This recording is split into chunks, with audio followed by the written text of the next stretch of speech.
آج یوم مزدور ہے جسے لیبر ڈے کے نام سے بھی جانا جاتا ہے۔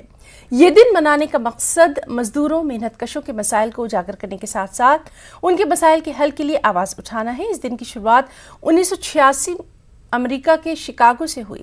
اس مقام پر مزدوروں کے حقوق کے تحفظ کے لیے احتجاج کیا گیا تھا۔ اس موقع پر دنیا بھر میں مختلف تقریبات، سیمینارز، کانفرنس اور ریلیوں کا انعقاد کیا جاتا ہے اور محنت کشوں کے مسائل پر تبادلہ خیال کیا جاتا ہے۔ کرناٹک سے اہم خبر۔ کرناٹک میں حکومت نے 2 مئی کو عید الفطر کی چھٹی کا اعلان کر دیا ہے، جبکہ 3 مئی کو بسو جینتی کی مناسبت سے تعطیل کا اعلان کیا گیا ہے۔ لیکن کل شام اچانک جاری ہوئے حکومت کے سرکولر کے بعد مسلمانوں میں بے چینی دیکھنے کو ملی ہے۔ سرکولر میں رویت ہلال کمیٹی کا حوالہ دے کر عید کی چھٹی کا اعلان کیا گیا ہے۔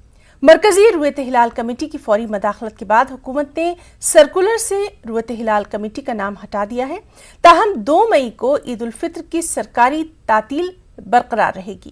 بنگلورو میں رویت ہلال کمیٹی کے نمائندے مولانا مقصود عمران رشادی نے کہا کہ عید کے سلسلے میں مرکزی رویت ہلال کمیٹی کا فیصلہ ہی حتمی ہوگا۔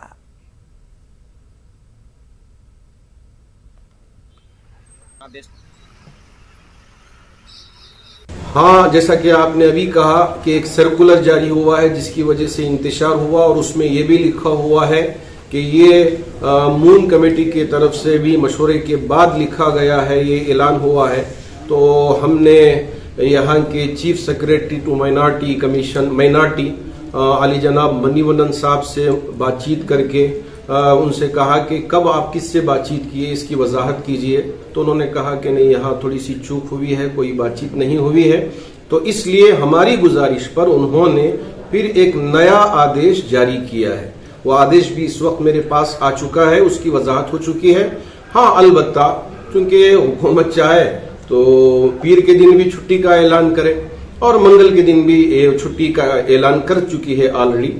تو اب پیر بھی چھٹی ہوگی اور منگل کے دن بھی چھٹی ہوگی، تو وہ ان کا اختیار ہے۔ لیکن ہمارے لیے جو عید منائیں گے وہ مرکزی رویت ہلال کمیٹی کے فیصلے کے بعد ہی ہم عید منائیں گے۔ اسے چھوڑ کر مسلمان کسی بھی طرح ہماری ریاست میں عید نہیں منائیں گے۔